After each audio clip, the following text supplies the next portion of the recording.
मिलाप का तंबू जो है वो चार विषयों को हमें सिखाता है।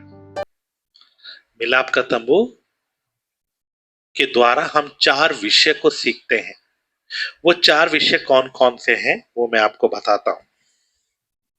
इन्हीं चार विषयों को हम इस पूरे मिलाप के तंबू से सीखेंगे।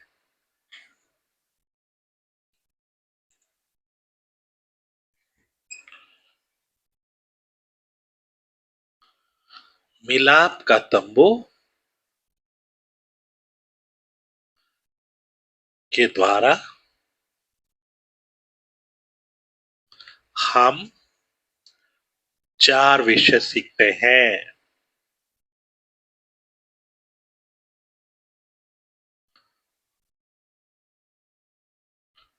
Number 1,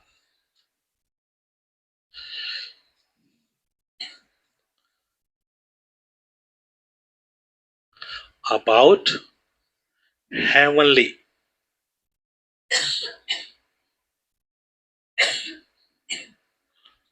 tabernacle।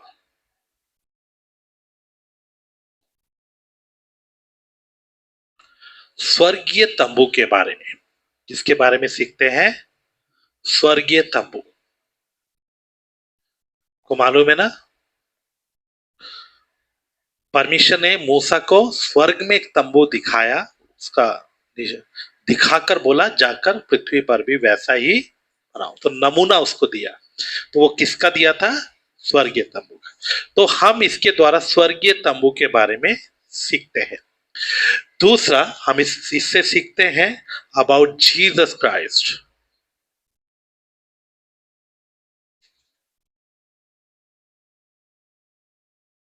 यीशु मसीह के विषय में।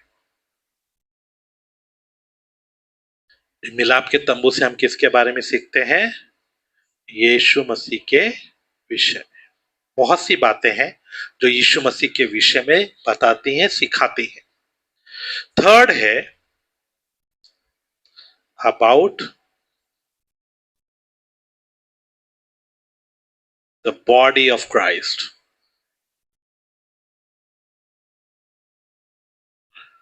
Body of Christ, church.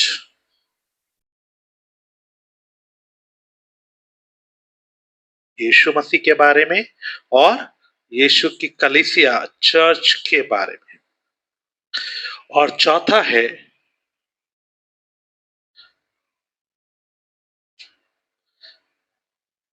About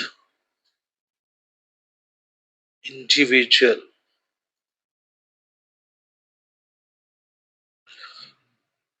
temple. Means disciple.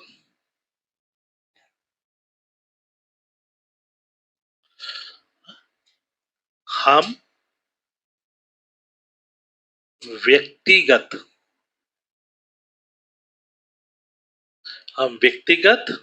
मंदिर अर्थात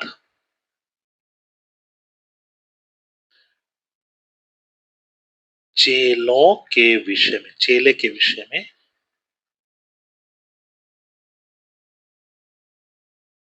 सीखते हैं। तो ये चार विषय हैं। जब हम मिलाप का तंबू सीखेंगे तो ये चार विषय सीखेंगे। अबाउट हेवनली टेबरनेकल, स्वर्गीय तंबू, स्वर्ग में जो तंबू है उसी का नमूना से ये बनाया गया। दूसरा, अबाउट जीसस क्राइस्ट, यीशु मसीह के बारे में। फिर उसके बाद हम सीखेंगे इसी इसी मिलाप के तंबू से यीशु की कलीसिया चर्च, देह उसका बॉडी, उसके बारे में। यीशु की देह अर्थात कलीसिया के बारे में। और about individual temple means disciple, एक एक व्यक्ति, हम व्यक्तिगत रूप में परमेश्वर का मंदिर है, हम व्यक्तिगत रूप में यीशु के चेले बन रहे हैं, उसके बारे में। तो ये नमूना है यीशु के बारे में, यीशु की कलीसिया के बारे में। और ये नमूना है स्वर्गीय मंदिर का, और व्यक्तिगत एक मंदिर कैसा होना चाहिए वो सब हम इस मिलाप के तंबू से सीखेंगे। तो जब भी आप इस विषय को सीखते सीखते जाएंगे तो आपको ये चार विषय मिलेंगे। ठीक है, तो ये चार विषयों को हम सीखने के लिए जा रहे हैं। पूरे हर हर विषय में, चाहे रोटी की मेज हो, चाहे द्वार हो, चाहे कनात हो, चाहे कुछ भी हो, तो इनमें से किसी एक के बारे में हम क्या करेंगे, सीखेंगे। समझ में आ गया? तो ये आपको मैंने आउटलाइन बता दिया है, क्या क्या हम इससे सीखने के लिए जा रहे हैं।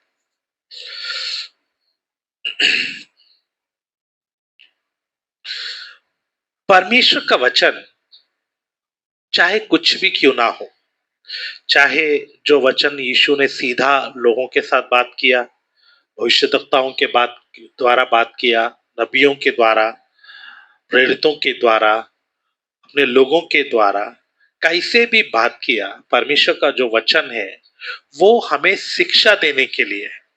किसके लिए है? शिक्षा देने के लिए। पढ़िएगा तिमोथी की पत्री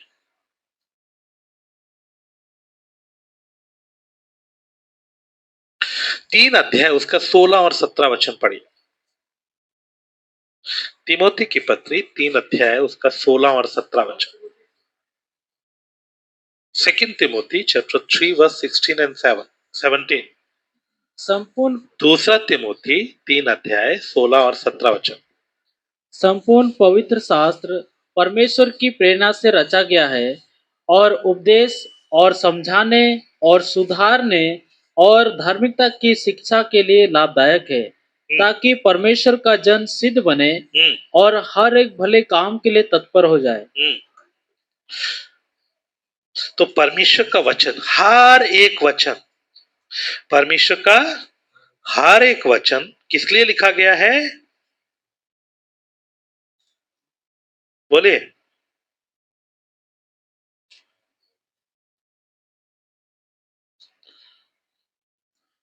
परमेश्वर का वचन, द वर्ड ऑफ गॉड,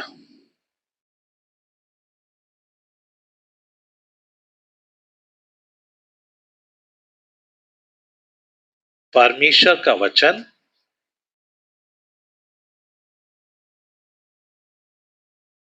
किसके लिए लिखा गया है? नंबर 1 पढ़ो दोबारा से।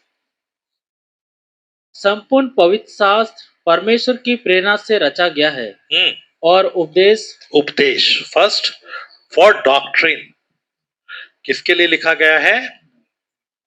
डॉक्ट्रिन मतलब उपदेश।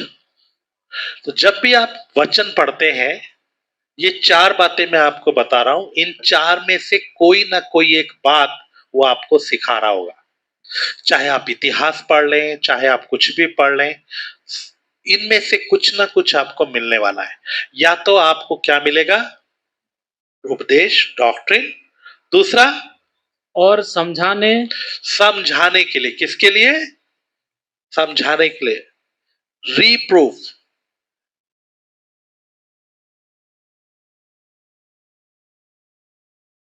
समझाने के लिए। किसके लिए? समझाने के लिए। तो वचन कुछ ना कुछ आपको समझा रहा होगा, कुछ समझ की बात होगी, कुछ बात बता रहा होगा, समझाने के लिए। थर्ड, और सुधारने के लिए। किसके लिए? सुधारने के लिए। करेक्शन, फॉर करेक्शन, सुधारने के लिए। और नंबर 4, और धार्मिकता की शिक्षा के लिए लाभदायक है। किसके लिए? For instruction in righteousness, for instruction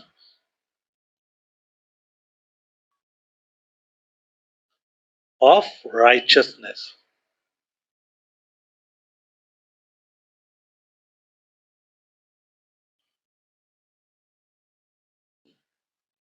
धर्म की शिक्षा के लिए।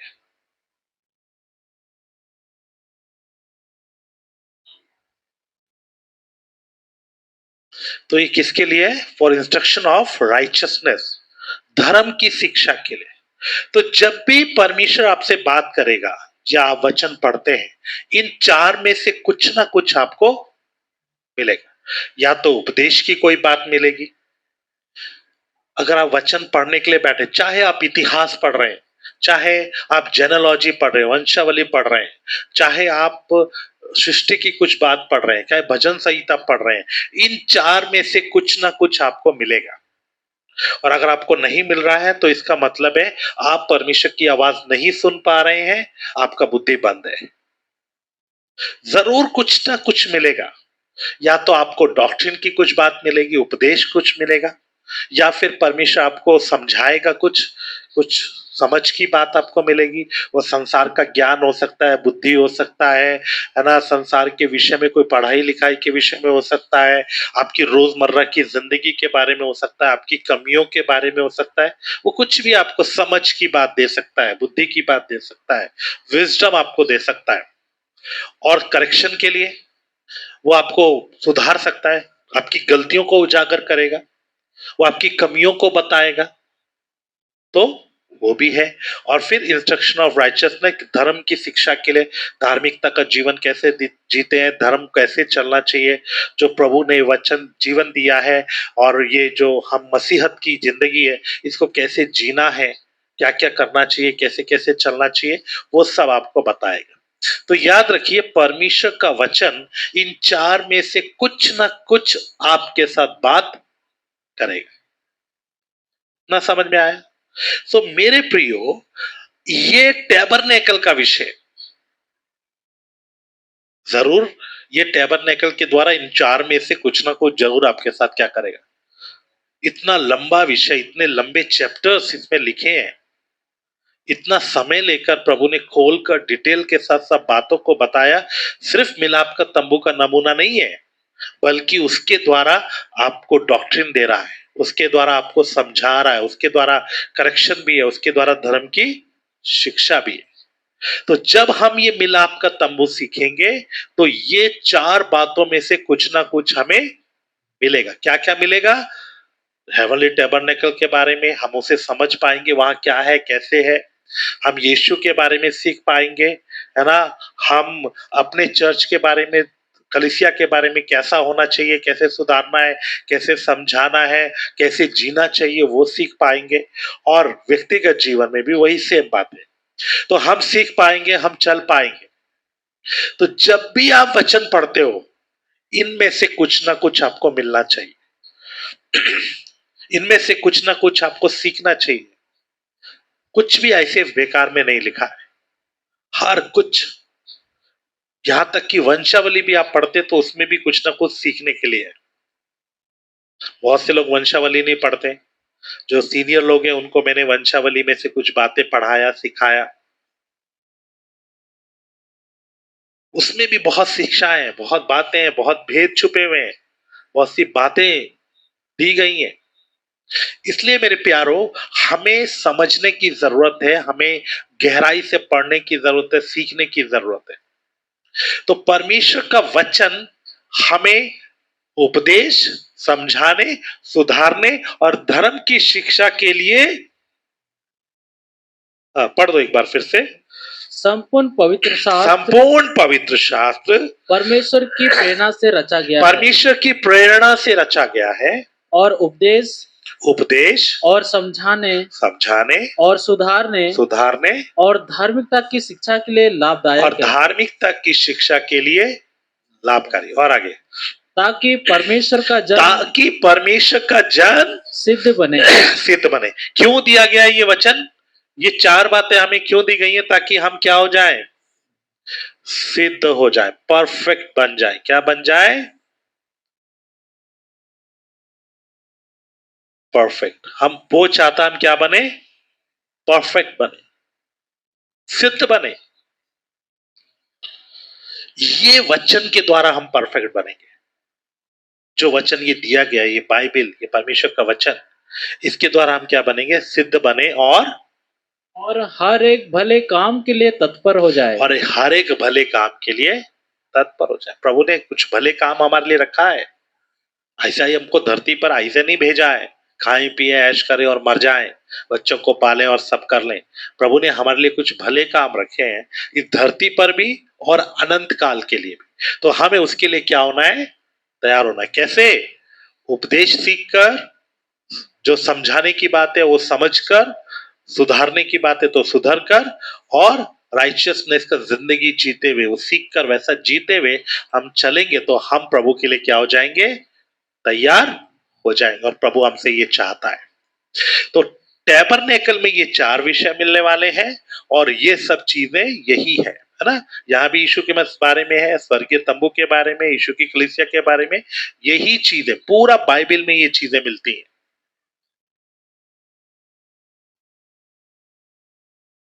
और प्रभु चाहता है हम सीखें। तो मिलाप के तंबू में भी हमें ये बातें प्रभु क्या करेगा, सिखाए। समझ में आ रहा है?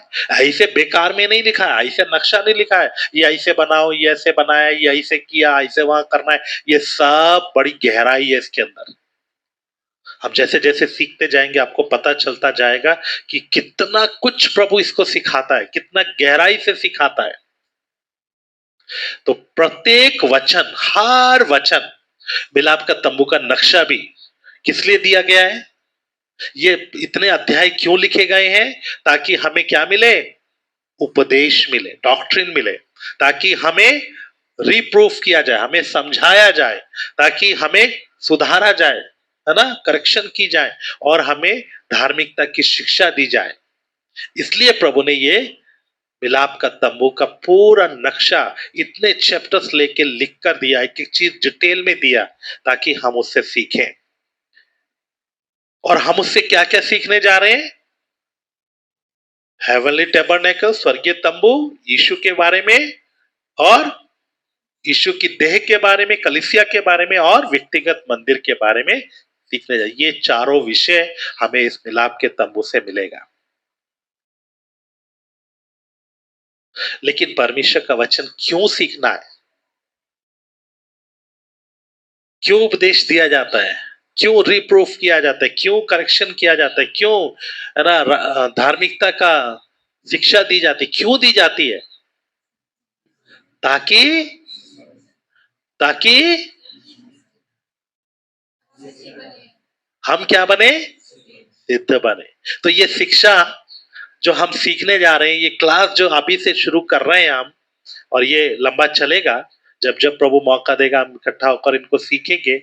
ये इसलिए है ताकि हम क्या बने, ये रजिस्टर को भरने के लिए नहीं है, नोट्स आपको बनाना है ताकि आप कल को किसी को सिखाएं तो क्या हो जाए, आपके लिए सिखाना इजी हो। या आप कभी बैठकर मनन करते हैं तो आप मनन कर सके, आप उसको और गहराई में जा सके, इसलिए नोट्स बनाना है। क्योंकि सब बातें हमें याद नहीं रहती, लिखा होता है तो वो सब याद आ जाता है, तो इसलिए लिखना है, वो जरूरी भी है। नोट्स, हम भी नोट्स पढ़ते हैं आपके, हमें पता चल जाता है कि आपको कितना समझ में आया। हर एक व्यक्ति की सोच, जानकारी अलग अलग है, तो उनके द्वारा हमें पता चलता है ये व्यक्ति कैसे लिख रहा है और इसने क्या लिखा है, और हमें ये पता चल जाता है कि इसको कितना समझ में आया। वो भी जरूरी, इसलिए भी नोट्स लिखा जाता है, हम चेक करते हैं नोट्स, हमें पता चलता है कि हाँ इसको समझ में क्या आया है, इसने क्या सीखा है, क्या समझा है। दूसरा, सिर्फ रजिस्टर काला करने के लिए, बुद्धि और ज्ञान बढ़ाने के लिए नहीं है। एक विषय हमने सीख लिया, हम बुद्धिमान हो गए, ज्ञानी हो गए, सिर्फ इसके लिए नहीं है। विषय क्यों सीख रहे हैं? ताकि हम क्या बने। तो वचन सीखना ही नहीं है, उसे अपने जीवन में बुद्धि बढ़ेगा, ज्ञान बढ़ेगा, नोट्स बनेगा, लेकिन उसके साथ साथ मुझे इन बातों को जिंदगी में क्या करना है, लागू करना है। मैं सीखता जाऊंगा, मैं इसे लागू करता जाऊंगा, मैं यीशु को और अधिक जानता जाऊंगा, मैं परमेश्वर को और अधिक जानूंगा। यीशु की देह कैसा होना चाहिए मैं वो सीखूंगा और वैसा बनूंगा। एक व्यक्तिगत मंदिर कैसा होना चाहिए मैं उसको सीखूंगा और वैसा बनूंगा। ये एक समर्पण के साथ सीखना है, ये एक समर्पण के साथ हमें होना चाहिए कि हमें इसको अपने जीवन में लागू करना है, मुझे चलना है। सिर्फ बुद्धि बढ़ाने के लिए, ज्ञान बढ़ाने के लिए नहीं। मेरे प्यारों, शैतान को भी बहुत वचन आता है, पूरा वचन आता है। दुष्ट आत्माओं को भी मालूम है, वो यीशु पर विश्वास भी करते हैं, लेकिन फिर भी वो नरक जाएंगे। बुद्धि होना, ज्ञान होने से आप स्वर्ग में नहीं जाओगे। वो वचन जब आपके जीवन में लागू होगा तब आप स्वर्गीय स्थानों को जाओगे, तब आप उद्धार पाओगे। इसलिए बहुत जरूरी है कि हम क्या बने, सिद्ध बने, परफेक्ट बने और हर एक भले काम के लिए तत्पर हो जाए। और भले काम के लिए तत्पर हो जाएं। उस योजना के लिए जो प्रभु ने हमारे लिए रखी है, हम उसके लिए तैयार हो जाएं, हम वो कर सके। प्रभु ने कुछ उद्देश्य मेरे जीवन से रखा है, वो चाहता है मैं वचन सीखूं और उस उद्देश्य को अपने जीवन में पूरा करूं। उद्देश्य को सीखूं और उसको अपने जीवन में पूरा करूं। और वो उद्देश्य क्या है, पढ़ेगा दूसरा तिमोथी 2 अध्याय। तो मुझे क्या करना है, एक भला काम करना है। क्या करना है, भला काम। बहुत से काम है, लेकिन मैं एक ही आपको बता रहा हूं क्या है भला काम। हमें सिद्ध होना है प्लस भले काम के लिए तैयार हो जाए। वो भला काम क्या है, पढ़िएगा 2 तिमोथी चैप्टर 2 वर्स 1 एंड 2। दूसरा तिमोथी 1 अध्याय उसका 1 और 2 वचन। इसलिए हे मेरे पुत्र, तू उस अनुग्रह से जो मसीह यीशु में है बलवंत हो जा। बलवंत हो जा। और जो बातें तूने बहुत से गवाहों के सामने मुझसे सुनी है, उन्हें विश्वास मनुष्यों को सौंप दे, जो दूसरों को भी सिखाने के योग्य हो। प्रभु का वचन कहता है बलवंत हो जा, और जो बातें गवाहों के सामने मुझसे सुनी है उन्हें विश्वासियों को सौंप दे, जो दूसरों को भी सिखाने के। तो वचन उनको सिखाना है जो दूसरों को भी सिखाए। क्यों? क्योंकि ये सिर्फ ज्ञान इकट्ठा करने के लिए नहीं है। प्रभु हमको ये भला काम दिया है कि ये शिक्षाओं को, ये बातों को, ये डॉक्ट्रिन को, ये उपदेश को सिर्फ अपने तक नहीं रखना है, हमें दूसरों को। एक तो अपने लिए सीखना है ताकि मैं क्या हो जाऊं, दूसरा मैंने इसलिए सीखना है ताकि मैं दूसरों को सिखा सकूं। प्रभु का दास पौलुस तिमोथी को कहता है सबको नहीं सिखाना, उनको सिखाओ जो दूसरों को सिखाने के योग्य। गहरी शिक्षा, वचन। और प्रभु ने हमारे लिए भला काम रखा है कि हम सीखें और जाकर दूसरों को सिखाएं। इसलिए मैं इतना मेहनत कर रहा हूं। बाहर जाकर तो हम सेवकों को ट्रेनिंग दे ही रहे हैं, कलीसियाओं में जाके वचन सिखा ही रहे हैं, लेकिन उससे भी ज्यादा जरूरी है आप लोगों को यहां रखकर, कुछ साल रखकर गहराई से शिक्षा दें, ताकि कल को आप वहां जाकर लोगों को सिखाएं। मेरी इच्छा है आप मुझसे भी बढ़कर सेवा करें। मेरी इच्छा है आप मुझसे भी बढ़कर सिखाने वाले बने। और प्रभु आपको इस्तेमाल करेगा, क्योंकि अंत के दिनों में प्रभु उतना बेदारी, उतना अभिषेक और उतना अनुग्रह उंडेल रहा है। आखिरी घंटे में बहुत काम होने वाला है। एक एक समय में जुड़ते जा रहे हैं। दोपहर में कुछ जुड़ गए, शाम को कुछ जुड़ गए, जुड़ते जा रहे हैं। और आपको मालूम है आखिरी घंटे में जो काम करेंगे वो सबसे तेजी से काम करेंगे, क्योंकि उनको बिल्कुल फ्रेश है, पूरे दिन से ऐसे फ्री थे। तो जब वो काम करेंगे तो कितना तेजी से काम करेंगे। आप लोगों के लिए वही समय, आप तेजी से काम करना। अब हम तो बूढ़े हो गए, इतना सेवकाई किया, और जितने दिन प्रभु अनुग्रह देगा हम करेंगे। लेकिन अब आप लोगों को ये बोझ के साथ आगे बढ़ना है। ये वचन सीखने से पहले, ये विषय सीखने से पहले मैं इसे अपने जीवन में लागू करूंगा। मुझे लागू करना है। मुझे सिर्फ ज्ञान के लिए नहीं सीखना है, मुझे सिर्फ रजिस्टर भरने के लिए नहीं सीखना है, मुझे सिर्फ ज्ञान इकट्ठा करने के लिए नहीं, ये मेरे जीवन में मैं लागू करूंगा। बोझ के साथ, भय रखते हुए, परमेश्वर का समर्पण के साथ मैं जीऊंगा इन वचनों को। और ये समर्पण के साथ आप सीखो, परमेश्वर आपको कितना गहराई से सिखाएगा। मैं जब भी वचन सीखा, मैंने कभी प्रचार करने के लिए वचन नहीं सीखा। मुझे लागू करना है, मुझे इसको करना है। इसलिए हर वचन सुनने के बाद समर्पण करते थे।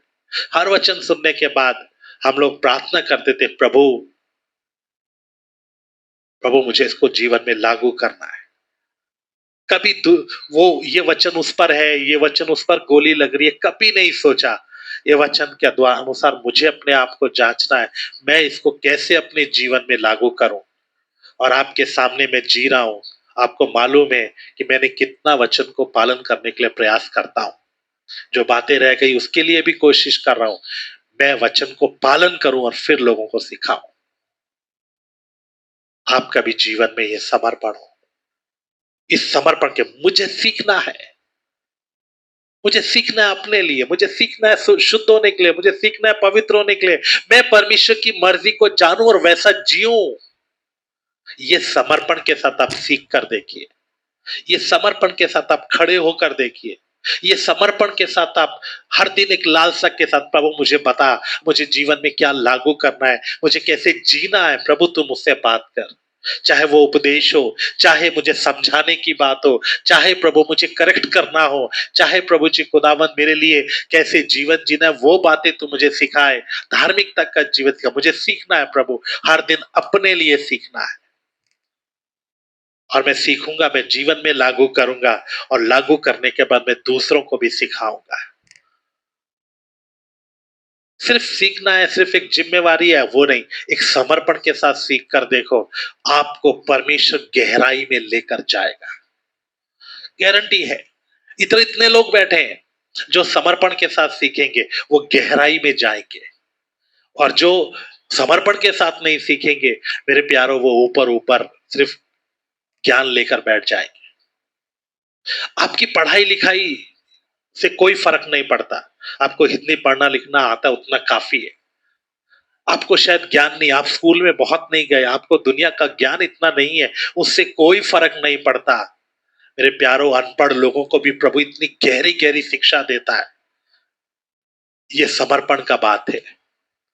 आप कितना ज्ञान रखते हो, आप कितना बुद्धिमान हो, उस पर नहीं निर्भर करता। निर्भर करता है आपका समर्पण क्या है।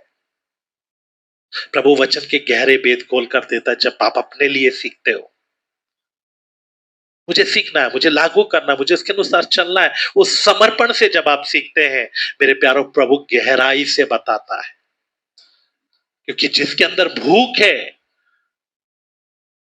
भूख अपने लिए होती है कि दूसरों के लिए होती है? बोले, भूख व्यक्तिगत होती है, भूख होती है। भूख के साथ आप सीखोगे, परमेश्वर गहराई से आपको वचन देगा, गहराई से, बाकियों से अधिक आप सीखेंगे। इसलिए आपका बुद्धि ज्ञान, आपका पढ़ाई लिखाई कोई मायने नहीं रखता। प्रभु तू मुझे बता, मुझे क्या करना है। हर दिन सुबह यहां आने से पहले, प्रार्थना में, क्लास में बैठने से पहले, ना केवल क्लास में, सुबह शाम भी जब आप आके, प्रभु मुझसे बात कर, मुझे और क्या करना है, मुझे बता, मुझे सिखा, मैं लागू करूंगा। मुझे सामर्थ्य दे, शक्ति दे। आपको समझाएगा, फिर उसको लागू करने के लिए प्रभु मुझे बल दे, मैं लागू कर सकूं। उस मन के साथ, उस समर्पण के साथ। और जब तू मुझे सिखाएगा, मेरे जीवन में काम होगा, मैं दूसरों को भी बताऊंगा। फिर देखो प्रभु आपको कहां से कहां लेकर जाता है। मेरे प्यारों, एक ही जगह में कितने लोग बैठते हैं, एक ही बाइबल कॉलेज में, एक ही स्कूल में कितने लोग होते हैं, लेकिन उनमें से कुछ परिपक्वता के साथ निकलते हैं, कुछ बुद्धिमान ज्ञानी बनकर निकलते हैं, कुछ लोग ऐसे के ऐसे निकलते हैं। वो पढ़ाने वाले की कमी नहीं है, वो सीखने वालों की कमी है। वो किस मन से सीखते हैं। मैं आज आपको एक गहरी बात बता रहा हूं। आपका समर्पण इस बात को निर्धारित करेगा आपको ये वचन कितना समझ में आएगा। आपको नींद आएगी, सुस्ती आएगी, कब? जब आपका समर्पण सही नहीं है।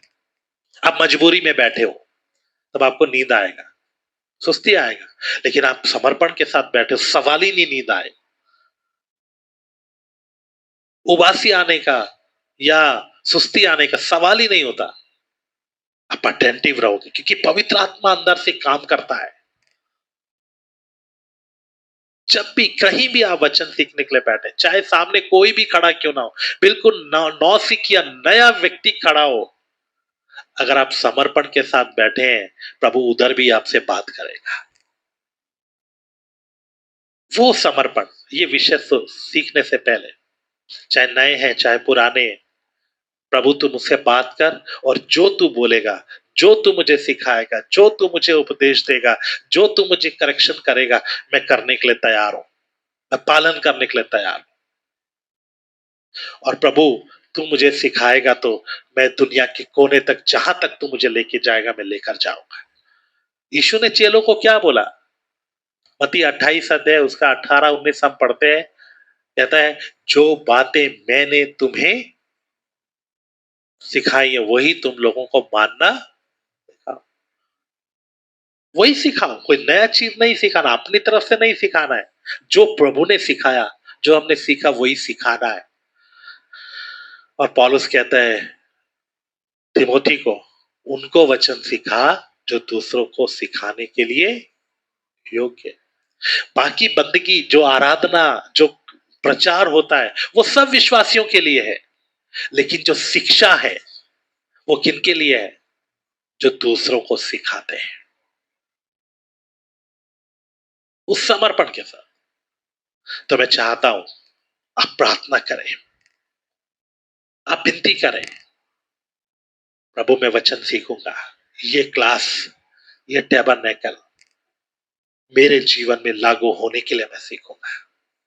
मुझे सिद्ध होना है, मुझे सिर्फ डायरी नहीं भरना है, मुझे सिर्फ ज्ञान इकट्ठा नहीं करना है। प्रभु तू मुझसे रोज बात कर, मुझे तैयार कर, ताकि मैं प्रभु तेरे योग्य बन सकूं, मैं तेरे आगमन के लिए तैयार हो सकूं। ये विषय सीखकर मैं तेरी इच्छा को पूरा कर सकूं। वो समर्पण,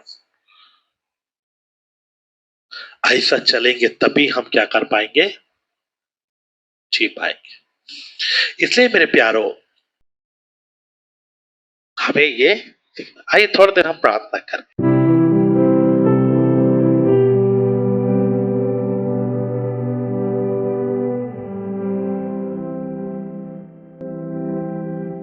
हम बात कर रहे थे, हम ये सीख रहे हैं मिलाप के तंबू के बारे में कि हम इन सब विषयों को सीखेंगे। तो सबसे पहले हम जो सीखते हैं वो है अबाउट हेवनली टैबरनेकल। पहली चीज किसके बारे में सीखते हैं? हेवनली टैबरनेकल, स्वर्ग में जो तंबू है उसके बारे में हम इस विषय से कैसे सीखते हैं। आइए हम परमेश्वर के वचन से पढ़ेंगे।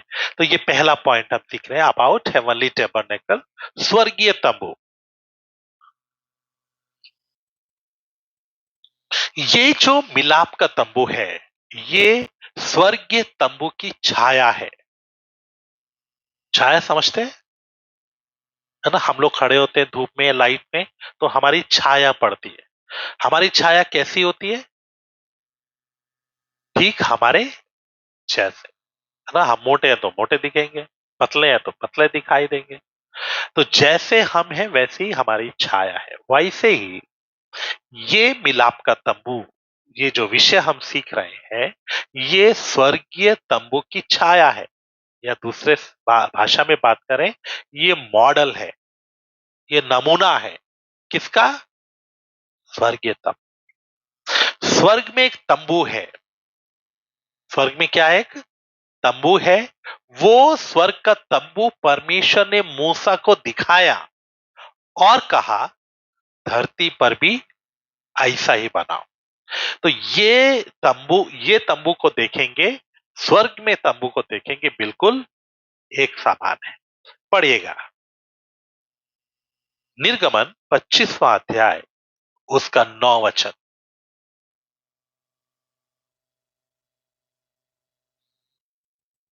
जो कुछ मैं तुझे दिखाता हूँ हम्म? अर्थात निवास स्थान और उसके सब सामान का नमूना निवास स्थान और उसके सब सामान का नमूना नमूना। परमेश्वर ने ये नहीं कहा कि मैं बताता हूं,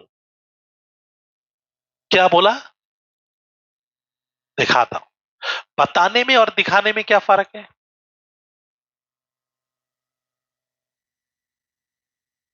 बताने में तो इसका मतलब क्या है कि वो अपनी तरफ से बता रहा है।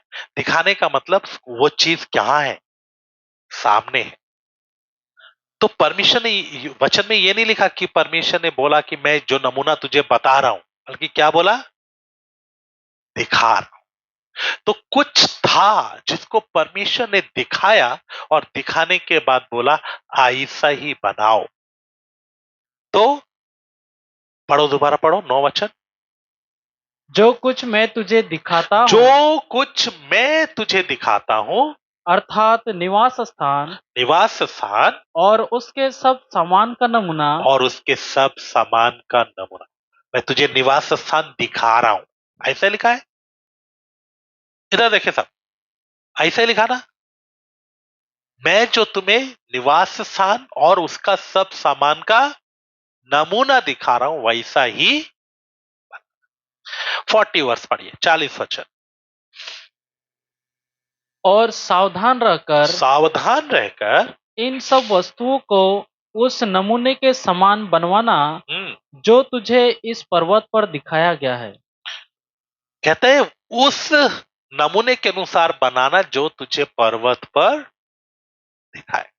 तो परमेश्वर मूसा को पर्वत पर बुला लिया, हमने कल भी पढ़ा था, है ना। उसको कहां बुलाकर परमेश्वर नमूना दिया? पर्वत पर बुलाकर उसको नमूना दिया। तो मेरे प्रियो, परमेश्वर उसको पर्वत पर बुलाया, सीनई पहाड़ पर, और आत्मा में उसे कहां ले गया? स्वर्ग में ले गया, और स्वर्ग में ले जाकर आत्मा में गया, और वहां पर उसने वो सब चीजों को देखा जैसा स्वर्ग में था, और प्रभु से बोला जैसा तुझे दिखाया वैसा ही जाके, और यहां वो बोलता है चेतावनी, सावधान, जैसा दिखाया है वैसा ही बना। इतना समझ में आया? पढ़िएगा हिब्रू चैप्टर 8 वर्स 5, इब्रानियों 8 अध्याय 5 वचन। हमें ये अच्छे से समझना है कि कोई नया चीज नहीं है, परमेश्वर ने उसको जो स्वर्गीय तंबू दिखाया वैसा ही उसे बनाना था। तो ठीक ऐसा ही तंबू आपको कहाँ मिलेगा? स्वर्ग में मिलेगा। इब्रानियों 8 अध्याय 5 वचन, हिब्रू चैप्टर 8 वर्स 5। वे स्वर्ग में की वस्तुओं के प्रतिरूप और प्रतिबिंब की सेवा करते हैं। हाँ, वो स्वर्ग में की वस्तुओं के प्रतिरूप और प्रतिबिंब की सेवा करते हैं। प्रतिबिंब की सेवा करते हैं, उसी का मॉडल और उसी के रूप की सेवा करते हैं। मतलब जो धरती पर वो सेवा कर रहे हैं, धरती पर जैसे वो बलिदान चढ़ा रहे हैं, वो जो वाचा का संदूक है, जो बाकी चीजें, वो सब किसका प्रतिबिंब है? प्रतिबिंब समझते हैं? शुद्ध हिंदी है क्या है प्रतिबिंब? हाँ, आप मिरर में देखते हैं ना, दर्पण में देखते हैं, तो उसमें आपको क्या दिखाई देता है? वो आपका प्रतिबिंब है, अक्ष। आप जैसे हैं वैसा ही दिखता है। वैसे ही मिलाप का तंबू, स्वर्गीय मिलाप के तंबू का क्या है? प्रतिबिंब है। समझ में आ गया? तो इसका मतलब है ठीक वैसा ही वहां भी है। और वचन पढ़िए, चैप्टर 9 वर्स 24, इब्रानियों 9 अध्याय 24वां वचन, हिब्रू चैप्टर 9 24। क्योंकि मसीह ने उस हाथ के बनाए हुए पवित्र स्थान में जो सच्चे पवित्र स्थान का नमूना है प्रवेश नहीं किया, प्रवेश नहीं किया, पर स्वर्ग ही में प्रवेश किया। स्वर्ग ही में प्रवेश किया। तो यीशु मसीह ने जब अपना खून लेकर वो गया प्रभु के सामने, अपना खून चढ़ाकर प्राप्त, क्योंकि वो महायाजक है, जैसे ये महायाजक खून लेकर अंदर जाता है, ठीक वैसे यीशु मसीह भी खून लेकर कहाँ जाना है? महापवित्र स्थान। लेकिन यीशु मसीह ये दुनिया वाले में नहीं गया। कहाँ गया? दुनिया वाले में जाने से फायदा भी नहीं था, क्योंकि वाचा का संदूक तो वहां था ही नहीं। और ऐसा बोलते हैं कि वो कलवरी पहाड़ के नीचे था, और उस दिन बहुत बारिश और तूफान था, तो वो खून चलते चलते कहाँ पहुंच गया? वाचक के संदूक पर। और बोलते हैं कि वाचक के संदूक के ऊपर जो खून के जो नमूने लिए गए, और जब उनको लेबोरेटरी में जांचा गया, तो वो खून तब भी जीवित था, उसमें तब भी जीवन था, और वो धरती के किसी ब्लड ग्रुप से क्या नहीं होता? मिलता नहीं, ऐसा बोल रहे हैं। तो मेरे प्रियो, वो खून वाचक के संदूक पर तो उसने लगा दिया, लेकिन असली कहां करना था? स्वर्ग में। क्योंकि धरती पर तो हर साल, हर दिन, हर सुबह शाम खून लगा ही रहे हैं, लेकिन परमेश्वर के सामने सब खुला हुआ था। यीशु मसीह ने स्वर्ग में प्रवेश किया, स्वर्ग में जाकर परमेश्वर के सामने जाकर उस जगह पर क्या लगा दिया? खून लगा दिया। आप ये देख रहे हैं, ये वेदी है। वेदी के क्या है? सींग है। अगर आप यहां देखेंगे तो वेदी के चार क्या है? सींग। उन सींगों के ऊपर लोहे की टाकी से, लोहे की इंक से वो क्या किया हुआ था? पाप खोदे हुए थे। क्योंकि वो पीतल के सींग थे, तो उस पे लोहे की इंक, लोहे को पिघला के उससे क्या लिखा गया था? पाप लिखे गए थे। चारों सींगों पर सब पाप लिखे हुए थे, जो भी पाप उनको बताया गया था। और जब एक याजक खून लेकर जाता था, तो वो खून लेकर सींग के ऊपर लगाता था। क्यों? ताकि परमेश्वर के सामने पाप को क्या कर दे? ढांप दे। अब धरती पर जो मिलाप का तंबू है या मंदिर है, वहां तो खून लगाकर ढांप रहे हैं, लेकिन परमेश्वर में, स्वर्ग में जो मिलाप का तंबू है, उस पर तो खून नहीं लग रहा। वो तो परमेश्वर के सामने खुला हुआ था। वो पाप तो परमेश्वर के सामने दिख रहे थे। उधर तो खून किसी ने लगाया नहीं, क्योंकि महायाजक लोगों की, याजकों की पहुंच उधर तक नहीं है। इसलिए यीशु मसीह ने धरती पर नहीं किया, बल्कि कहां किया? स्वर्गीय स्थानों में गया और वहां जाकर अपना खून चढ़ाया। वो पाप को भी ढांप दिया और क्या भी किया। और यीशु का खून पाप को सिर्फ ढांपता नहीं है, उसको मिटा देता है। इसलिए वचन में लिखा है, हमारे खिलाफ में जो विधियों के लेख थे, उसने क्या कर दिया? सबको मिटा डाला। अभी पिता के सामने उस मंदिर में कोई भी पाप क्या नहीं है? दिखता नहीं। इसीलिए बाप का गुस्सा शांत हो गया। यीशु ने कीमत तो दिया ही, यीशु ने सजा तो उठाया ही, बाप के सामने जाकर पूरा क्या कर दिया? इसलिए वो कहता है, आओ हम वाद विवाद करें। यशायाह 1 अध्याय 18 वचन। आओ हम वाद विवाद करें, चाहे तुम्हारे पाप लाल रंग के और अगवानी रंग के हो, मैं उन्हें धोकर हिम की नई श्वेत करूंगा। यीशु ने वहां स्वर्गीय स्थानों में, उस तंबू में जाकर अपना खून लगाकर हमारे लिए पूरा छुटकारा दे दिया। इसलिए आज हम बाप के सामने धर्मी गिने जाते हैं। बाप के सामने कोई पाप नहीं है, अनुग्रह से यीशु ने ढांपा हुआ है। यीशु बिचवाई करके बीच में खड़ा है। अनुग्रह के कारण आज हम धार्मिकता के साथ प्रभु के सामने आते हैं। कृपा के कारण हम प्रभु के सामने खड़े हैं। तो स्वर्गीय स्थानों में भी ऐसा ही एक प्रतिबिंब है, असली है, उसका नमूना यहां बनाया गया। तो यीशु ने वहां जाकर स्वर्गीय स्थानों में एक ही बार खून चढ़ा दिया। क्योंकि यहां क्या है? स्वर्ग में खुला हुआ है परमेश्वर के सामने। ये लोग हर साल खून चढ़ा रहे हैं, हर दिन खून चढ़ा रहे हैं, तो पाप देख लेता है, लेकिन उधर वाला तो खुला हुआ है। लेकिन यीशु ने जाके वहां वाले को क्या कर दिया? ढांक दिया, मिटा दिया। इसलिए आप बाप के सामने वो दिखाई नहीं दे। इसलिए आप धरती पर ढांपने की जरूरत प्रभु ने धरती पर क्यों दिया? भाई मेरे सामने खुला हुआ है, तुम धरती पर ढांपते रहो, तो मैं तुम्हें क्या करता रहूंगा? थोड़ा और मौका, थोड़ा और मौका, थोड़ा और मौका देता रहूंगा। जब उन्होंने बलिदान यीशु के लिए, परमेश्वर के लिए करना छोड़ दिया, मूर्तियों के लिए करना शुरू कर दिया, तो उनके पाप दिखने लगे। उनको जो मौका मिल रहा था वो खत्म हो गया। इसलिए उनके ऊपर क्या आती थी? सजा आती थी। समझ में आ रहा है? इसलिए मेरे प्रियो, प्रभु यीशु ने महायाजक के रूप में वहां जाकर अपना खून लगाकर, वो जीवित, वो पवित्र खून लगाकर हमारे सारे पापों को हिम की नाई क्या कर दिया? है ना? उन सारे लेखों को मिटा दिया, पूरा शुद्ध कर दिया। कोई पाप परमेश्वर के सामने अब लिखा नहीं है। हमको हिम की नाई श्वेत बना दिया। हमारे जितने भी पाप हमने किए थे, हर पाप को मिटा दिया गया है। इसीलिए हमें हियाव है, हम परमेश्वर के सामने आते हैं, प्रार्थना करते हैं। समझ में आया? स्वर्ग में ऐसा ही एक क्या है? तब्बू। इससे मालूम चलता है स्वर्ग में भी एक तब्बू है, क्योंकि वचन हमें दिखाता है। एक और वचन पढ़ेगा, भजन संहिता 15 अध्याय 1 वचन, हेवनली टैबरनेकल के बारे में वहां भी लिखा है। हे परमेश्वर, तेरे तंबू में कौन रहेगा? तेरे पवित्र पर्वत पर कौन बसने पाएगा? तेरे पवित्र पर्वत पर तेरे तंबू में कौन रहेगा? तेरे तंबू में कौन रहेगा? कौन सा तंबू? स्वर्ग में जो है।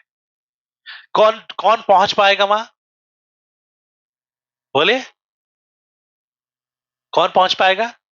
जो हृदय से झूठ नहीं बोलता हो, छुपाता नहीं, हृदय से क्या बोलता है? सच बोलता है। जो अपने शपथ खा के बदलता नहीं, जो अपने पड़ोसी की चुगली, है ना, वहां लिखा है, पढ़ो क्या क्या लिखा है, 2 वचन से पढ़िए। वो जो खराई से चलता हम्म। और धर्म के काम करता है हम्म। और हृदय से सच बोलता है, हाँ। जो अपनी जीभ से निंदा नहीं करता निंदा नहीं करता। और न अपने मित्र की बुराई करता हाँ। और न अपने पड़ोसी की निंदा सुनता है, हाँ।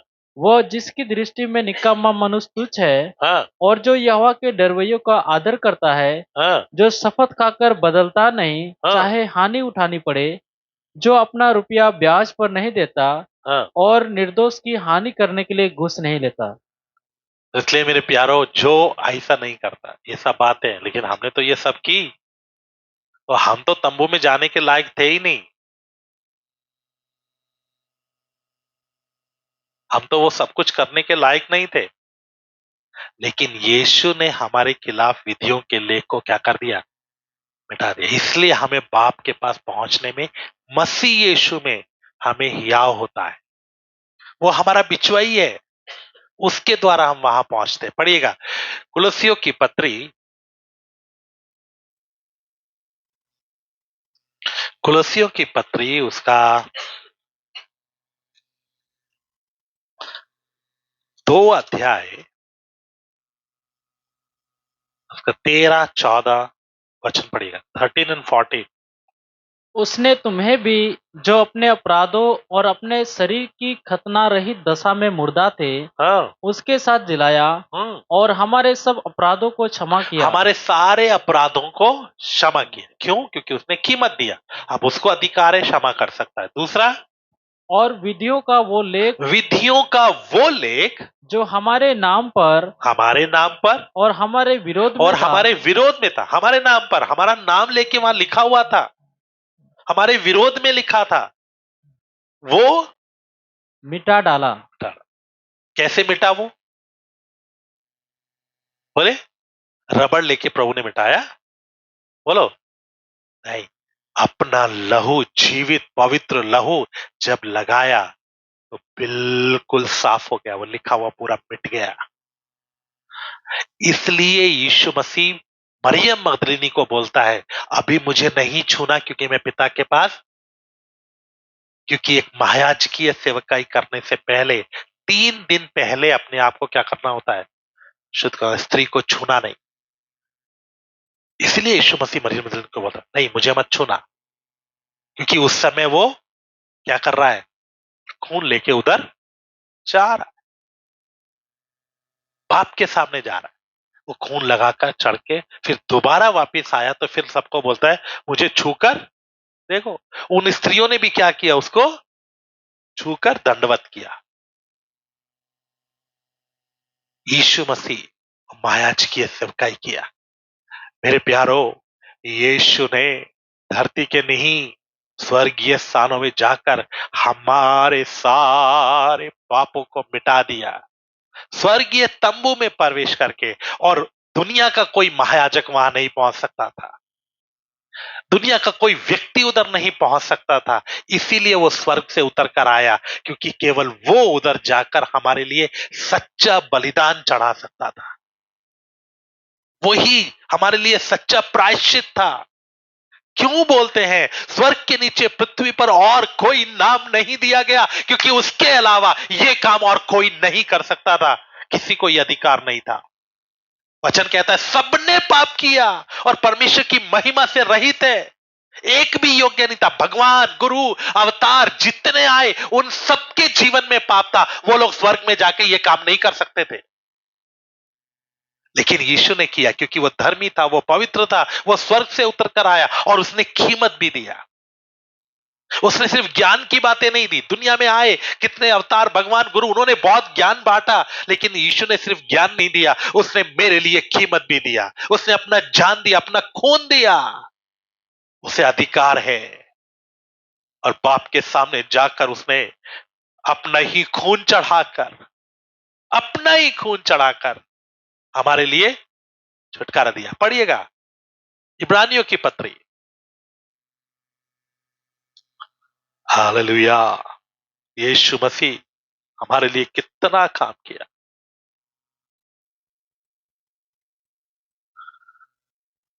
9 अध्याय उसका 23 वचन से पढ़िए। इसलिए अवश्य है कि स्वर्ग में की वस्तु के प्रतिरूप इन बलिदानों के द्वारा शुद्ध किए जाए। धरती पर तो शुद्ध किया, जब मिलाप का तंबू बनाया गया तब भी मूसा ने लहू भी छिड़का, और शुद्धिकरण का लहू, जो बलिदान, होम बलि का, पाप बलि किया, दोष बलि किया, वो सब बलियां करने के बाद खून किस पर छिड़का? फिर तेल अभिषेक भी किया, तेल भी छिड़का। धरती के मिलाप के तंबू में तो किया गया, लेकिन स्वर्गीय वस्तु में किसी ने नहीं किया था। स्वर्गीय तंबू में किसी ने नहीं किया था, तो जरूरी था उधर भी कोई करे। इसलिए यीशु मसीह महायाजक बनकर मेरे और आपके लिए किया। पढ़िएगा, अवश्य है, अवश्य है कि स्वर्ग में की वस्तु के प्रतिरूप इन बलिदानों के द्वारा शुद्ध किए शुद्ध जाए, किए जाएं। हाँ, पर स्वर्ग में की वस्तुएं स्वयं इसमें उत्तम बलिदानों के द्वारा शुद्ध की जाती, हम्म, क्योंकि मसीह ने उस हाथ के बनाए हुए पवित्र स्थान में, जो सच्चे पवित्र स्थान का नमूना है, सिर्फ नमूना, मॉडल है सिर्फ, हाँ, प्रवेश नहीं किया, प्रवेश नहीं किया, पर स्वर्ग ही में प्रवेश किया, स्वर्ग ही में प्रवेश किया, ताकि हमारे लिए अब परमेश्वर के सामने दिखाई दे। हमारे लिए परमेश्वर के सामने पेश हो, दिखाई दे। और आगे, यह नहीं कि वो अपने आप को बार बार चढ़ाए, हाँ, जैसा कि महायाजक प्रति वर्ष दूसरे का लहू लिए हुए पवित्र स्थान में प्रवेश दूसरे किया का करता लहू मतलब बकरों का, बैलों का लहू लेकर, अपना लहू लेकर नहीं, दूसरों का लहू लेकर जाता है। कभी बकरे का, कभी बैल का, कभी भेड़ का, जो भी नियम है उसको लेकर जाता है। लेकिन यीशु ने ऐसा नहीं किया, दूसरों का लहू नहीं, अपना ही लहू लेकर, क्योंकि उसका लहू ही शुद्ध और पवित्र था, वही रॉयल था। अपना ही लहू लेकर, अपना ही खून लेकर जा रहा है। और आगे, नहीं तो जगत की उत्पत्ति से लेकर उसको बार बार दुख उठाना पड़ता, पर अब युग के अंत में वो एक ही बार प्रकट हुआ है, एक ही बार प्रकट हुआ, ताकि अपने ही बलिदान के द्वारा पाप को दूर कर अपने दे। ही बलिदान के द्वारा पाप को दूर कर दे। यीशु बाकियों की तरह खाली ज्ञान नहीं बांटा, खाली बातें करके नहीं चला गया, खाली शिक्षाएं देकर नहीं गया, बल्कि अपने आप को बलिदान करके, अपना खून बहाकर हम सब के लिए छुटकारा दिया। हमारा ऐसा महायाजक जो हमसे प्यार करता है। बाकी महायाजक सिर्फ ड्यूटी थी, बाकी महायाजक सिर्फ अपना काम कर रहे थे, उनके अंदर से वो इमोशंस नहीं होते थे। वो बेशक बिचवाई करते थे, प्रार्थना करते थे, लेकिन यीशु, बाकी महायाजक बकरों को मारकर उसका लहू ले जाते, वो बैलों का लहू ले जाते और दूसरों का लहू लेकर चढ़ा के बिचवाई करते थे। लेकिन यीशु का प्रेम देखो, अपना ही खून लेकर, अपना ही बलिदान कर कर हमारे लिए स्वर्ग में जाकर बाप के सामने बिचवाई कर रहा है, अपना खून लेकर खड़ा है। एक बाप, मेरा अपना खून लेकर मैं आया हूं, तू इनको माफ कर दे। और बाप ने माफ किया, क्योंकि उसका इकलौता बेटा अपना प्राण देकर मेरे और आपके लिए छुटकारा दिया, हमारे लिए फिदिया दिया। इसलिए मेरे प्यारो, वो लोग अपने लिए पहले बलिदान, कोई भी महायाजक जाएगा पहले अपने लिए खून चढ़ाएगा, फिर बाकी के लिए चढ़ाएगा। लेकिन यीशु को यह करने की जरूरत नहीं थी, क्योंकि वो एक पवित्र जीवन जिया, उसमें कोई पाप नहीं था, उसमें कोई गलती नहीं थी, वो एक धर्मी और पवित्र था। कितनी गवाहियां उसके बारे में, इसलिए यीशु कर पाया। क्यों हम दावा करते हैं जिसको उद्धार पाना है यीशु के पास आना पड़ेगा, जिसको छुटकारा चाहिए यीशु के पास आना पड़ेगा, क्योंकि मेरे प्यारों आसमान के नीचे पृथ्वी के ऊपर और कोई नाम नहीं है जिसने बलिदान दिया हो, जिसने अपने जीवन का कुर्बानी किया हो, जिसने सच्चा छुटकारा दिया हो, जिसने स्वर्ग में जाकर बाप के सामने अपना खून चढ़ाया हो। किसी ने नहीं किया, वो यीशु ने मेरे और आपके लिए किया। इसलिए हमारा हृदय धन्यवाद से भर जाता है, इसलिए हम उसकी उपस्थिति में बैठकर हम धन्यवाद देते हैं। मेरे प्यारो, प्रभु यीशु ने हमारे लिए ये किया है, उसने हमारे पापों को धो दिया। बाप ने पाप माफ नहीं किया, बाप ने सजा दिया, हमको नहीं दिया। किसको दिया? अपने इकलौते बेटे को। बाप कभी माफ नहीं करता, उसे कीमत चाहिए। वो न्याय कुर्सी पर बैठा है, उसे तो जजमेंट पूरा होना चाहिए। गलती किया तो सजा होना है, उठाना है कोई। लेकिन यीशु बाप के सामने खड़ा होकर बोलने लगा, इन्होंने जो गलती किया है मैं अपने आप को देता हूं, मेरे ऊपर लाद दो, मुझे दे दो, मैं उठाने के लिए तैयार हूं। और बाप ने सारे अपराधों को यीशु पर लाद दिया। हमने जो घिनौने पाप किया, हमने जो गलतियां किया, हमने जो कमियां जीवन में है, हम जरा याद करें हमने कैसे कैसे पाप किए हैं, कैसी कैसी गलतियों में हम जीते हैं। वो कितने घिनौने हैं, वो कितने नफरत के लायक हैं। मेरे पाप को, आपके पाप को, पूरे दुनिया के पापों को ये यीशु अपने ऊपर उठाकर, वचन कहता है यशायाह 53:6 में, हम सबके अधर्मों का बोझ यीशु पर लाद दिया गया। यीशु वो पाप उठाकर गोलगोता पहाड़ की ओर जा रहा है। वो अजाजेल का बकरा जिसके सूं पर पाप रख दिए गए, वो जा रहा है, क्रूस उठाकर जा रहा है। क्यों यीशु ने अपना मुंह नहीं खोला? लोग मार रहे हैं, पहले वो जवाब देता था, लेकिन आज वो जवाब क्यों नहीं दे रहा है? आज वो चुप क्यों है? क्योंकि आज वो सजा उठा रहा है, आज वो जवाब नहीं देगा। अगर यीशु ने उस दिन जवाब दिया होता तो मेरे प्यारों आज हम यहां बैठकर बातें नहीं कर रहे होते, क्योंकि वो तो छूट जाता, लेकिन हम कभी नहीं छूट पाते। वो चुप होकर सह रहा है। लोग थूक रहे हैं, उसने अपना मुंह नहीं छुपाया। लोग दाढ़ी को नोच रहे हैं, उसने पीछे नहीं किया। कैसे करेगा? वो हमारे साथ होना चाहिए था, लेकिन यीशु ने हमारी सजा अपने ऊपर लेकर, वो सारी सजा जो हमें मिलना चाहिए था, वो सारा बात जो हम पर घटित होना चाहिए था, वो थूक मेरे मुंह पर पड़ना था, वो कोड़े मुझे पड़ने चाहिए थे, वो गलमोच मेरा नोचा जाना चाहिए था। लेकिन यीशु हम सबके पाप को लेकर वो सजा को उठाकर चल रहा है। यशायाह 53:10 में कहता है, पिता को यही भाया कि उसे कुचले। यीशु को पाप कुचल रहा, अपने इकलौते बेटे को कुचल रहा है, ताकि हमको अपना संतान बनाए, हमें अपना बेटा बनाए। इसलिए वो अपने इकलौते बेटे को कुचल रहा है। उसे मालूम है मैं इसे कुचलूंगा तो भी ये वापस लौट आएगा, लेकिन अगर मैं इनको कुचलूंगा तो ये कभी लौट कर नहीं आ पाएंगे। इसलिए बाप अपने इकलौते बेटे को, जिसने कोई पाप नहीं किया, जिसने कभी कोई गलती नहीं किया, जिसने कभी गाली खाकर गाली नहीं दिया, जिसके अंदर कभी कोई कमी नहीं था, मालूम होने के बाद भी कुचल रहा है, क्योंकि इसने हमारे पापों को अपने ऊपर ले लिया। मेरे प्यारो, हम उसका बदला कैसे चुकाएंगे? हालेलुया। इतना ही नहीं, सिर्फ धरती पर आकर हमारे लिए बलिदान किया, इतना ही नहीं, स्वर्गीय स्थानों में जाकर परमेश्वर के सामने अपना ही खून लेकर खड़ा है। उसे अधिकार है। वो बकरों का लहू लेकर नहीं आया, वो किसी बेजुबान जानवर को मारकर नहीं आया, किसी मनुष्य को मारकर नहीं आया, बल्कि वो अपना ही खून लेकर बाप के सामने खड़ा है। आज भी वो मेरे और आपके लिए बिचवाई करता है, क्योंकि हम जब गलती करते हैं वो अपना खून लेकर वहां खड़ा और कहता है, देख मैंने खून बहाया, तू इनको छोड़ दे। ये प्यार का बदला हम कैसे देंगे? मेरे प्यारों, हम जब ये बातों को स्मरण करते हैं, हमारी आंखों में पानी आता है, हम इमोशनल हो जाते हैं, एक दौड़ थोड़ी देर रोकर, थोड़ा देर आंसू बहाकर छोड़ देते हैं। लेकिन ये असली बदला नहीं है।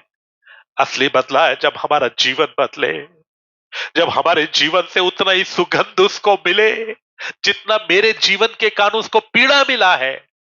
हमारा फैसला होना चाहिए, अब उतना ही मेरे जीवन से सुगंध उसको मिलेगा, मेरे जीवन से उसको महिमा मिलेगा। अब मैं मेरे यीशु को दुखी नहीं करूंगा।